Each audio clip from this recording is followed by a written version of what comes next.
Welcome to the DNA Advantage podcast, where you can learn facts about your DNA that can help you live a healthier, longer life, doing all the activities you dream of doing. If you want to gain more control over your health and the factors that influence it, you're in the right place.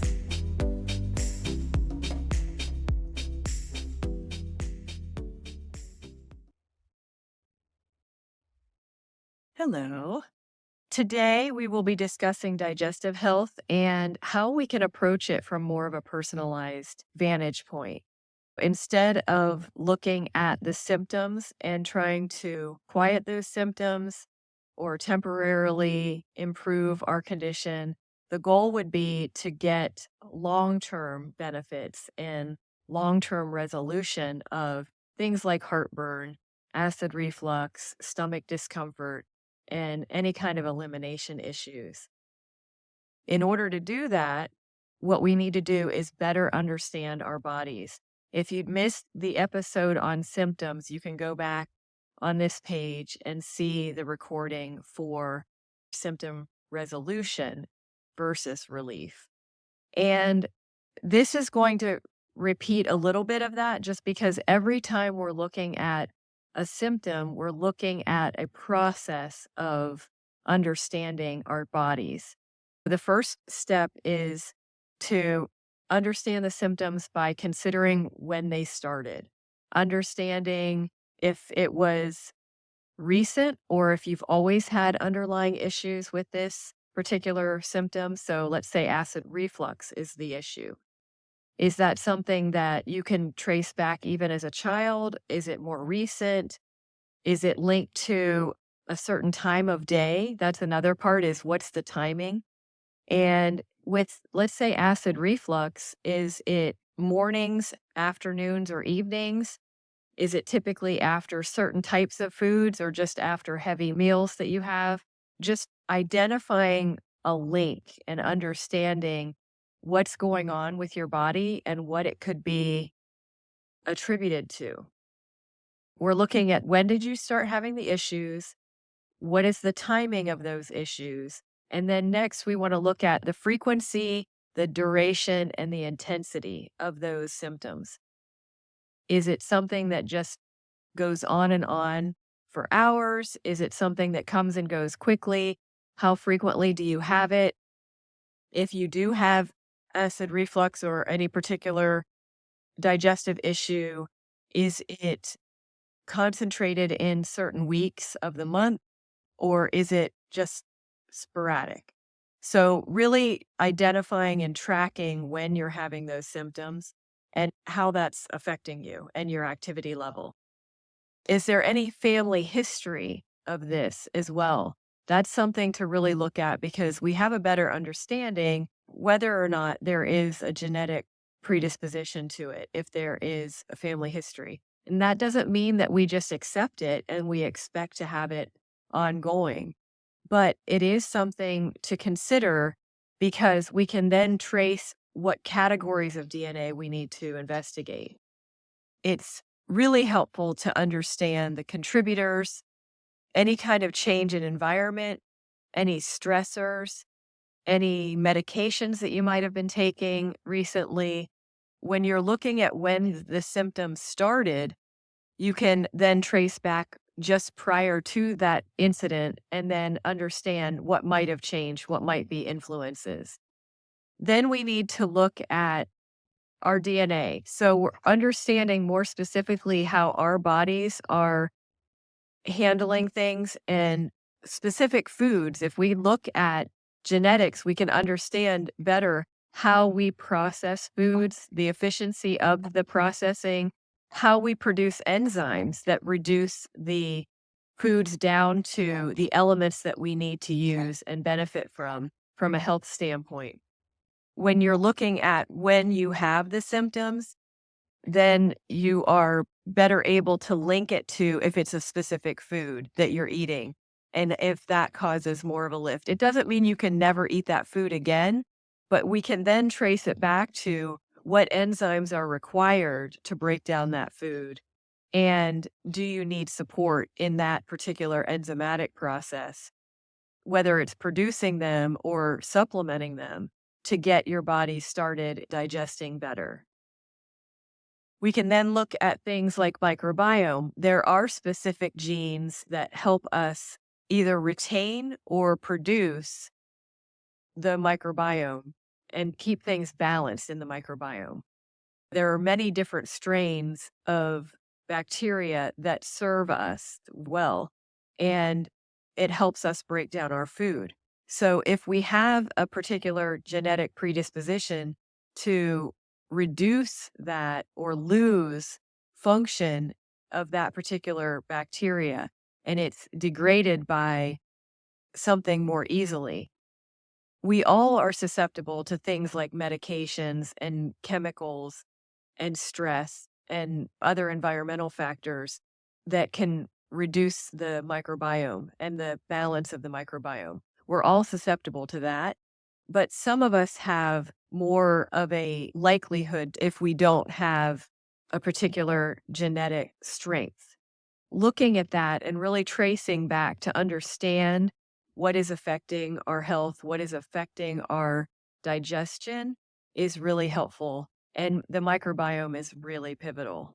There are genes that are linked to things like irritable bowel syndrome and even peptic ulcers and acid reflux. Being able to identify how you're feeling, even if you haven't done DNA testing, be able to track when you're having the symptoms, when you're feeling your best, or when you're feeling your worst, and start linking it to things, understanding what the contributors are, can give us an opportunity to really dig into the details when you do DNA testing. But prior to doing it, you still can learn so much about your body and so much about the functionality. And even if it's a temporary fix, it's something to understand what foods contribute to digestive health. And if we have acid reflux or we have particular symptoms like stomach discomfort or heartburn, and we are able to even link it to stress, being able to understand what is stressing us and how we can calm our nervous system so that it doesn't impact our digestive health and so many other things. The big thing is that when we have symptoms, they are signals from the body that something is not right, something is not balanced. It could be that we have an issue with inflammation. And systemically, if we have inflammatory issues, we could have an inflammation of the appendix, appendicitis. And if we have that kind of pain, which is typically on the right side, and it can feel like digestive discomfort initially, it doesn't mean that the appendix needs to be removed. Obviously, if it's an urgent issue and it's inflamed enough that it's about to burst, then yes. But prior to that, that's where it ends up developing to a level of needing medical intervention. If we recognize that we're having continuous issues with digestion, we're having repeated inflammation in the digestive tract, we're having acid reflux, we're having all of these different issues with discomfort, we need to do something differently before it reaches that level of inflammation that causes the appendix to be susceptible to bursting. There are so many things that can progress if we're just managing the symptoms and looking at it as doing what we have to do to feel good in the moment, but not really uncovering the cause. That's where we can watch things deteriorate over time and then really need to have medical intervention. And we can't do it on our own. Looking at DNA, we can understand the microbiome, we can understand our food susceptibilities, how well we produce enzymes, acid reflux, if we have a predisposition to acid reflux, what can we do to support our bodies and the balance of our digestive tract, peptic ulcers, any kind of predisposition to that, how we can prevent that, indigestion, even gallstones and appendicitis. There are certain genes that are involved.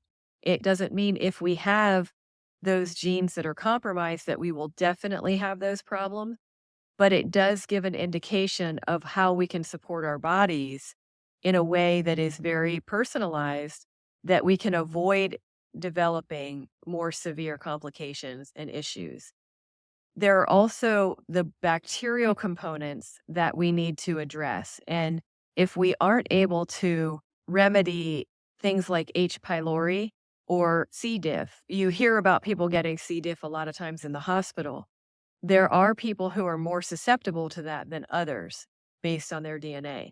So understanding that, if you know that you are more susceptible to it and you know that you're going into the hospital and are going to be undergoing a surgery or something somewhat routine, you can actually prepare your body to be more resistant to C. diff. It's things like that that are really helpful in protecting your digestive health and recovering from a routine symptom that you might be having, and making sure that you don't have deterioration of health or anything progressing into additional symptoms. And certainly when you're not digesting your food as efficiently as you could be absorbing nutrients at a lower level because that efficiency is just not where it needs to be. We want to make sure that digestive health is given appropriate attention and warranted support, because we don't want to have the reduction of absorption of nutrients and then ultimately have other symptoms that in no way would be linked to digestive health. Normally, people just assume, oh, it's just another thing I need to take a medication for, or it's just one more thing that my body's doing as I'm aging. But that's something we can address. We don't have to accept deterioration of health in that way. We can address the symptoms and support the body in the ways that we know it needs to be supported. When we track our symptoms, we understand better what's contributing to the symptoms, and then we're able to give the body what it needs to really power through and support so that those symptoms are no longer an issue. It's super powerful. You can avoid certain diseases, you can avoid many discomforts and many other symptoms. Digestive health is definitely a big one. It also contributes to immune health. About 80% of our immune function is attributed to our gut health. So we want to make sure that we're considering that as well. And then also when it comes to our serotonin production, which is in the digestive tract, if our digestion is poor, we could start to see a deterioration in serotonin. So the mood would be affected. And then serotonin is producing melatonin. So our sleep could then be affected. I know when we think I have acid reflux or I have indigestion, it's just a single symptom or a single bother. Oh, it's irritating, but I can live with it. But we have to really understand how everything is linked and how it can deteriorate if we aren't giving ourselves appropriate support, and if we aren't really understanding our bodies, and especially if we're just allowing for those symptoms to continue and we are considering it to be just part of aging. We can't do that. We can't allow it to take a foothold and then turn into something else. Hopefully, this was helpful. If you have occasional digestive issues or if you have regular digestive issues, I hope this helps to reinforce why it's important to address those. And maybe it can bring up some other questions and topics that you'd be interested in. If that's the case, definitely comment below. Let me know anything that you'd like to hear about. It is very important for us to appreciate each of the systems that we have in our bodies and that we can support in very specific ways. Thank you so much, and I really hope you have a great week.